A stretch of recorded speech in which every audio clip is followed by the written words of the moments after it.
Kabalo ko nga ang alawa mo pinaka-happiest up ka. At mo ang yung happiest birthday.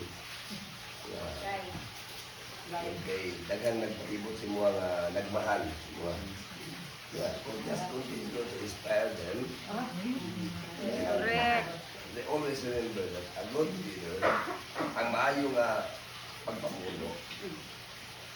Pag kinahanglan niya magparuta, kung ihatag niya, kung unsay kaayuhan nga dapat para sa iyang mga kauban.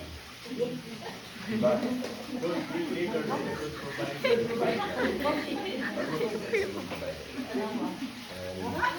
Wala na kung nag-i-explain kasi kaya tao.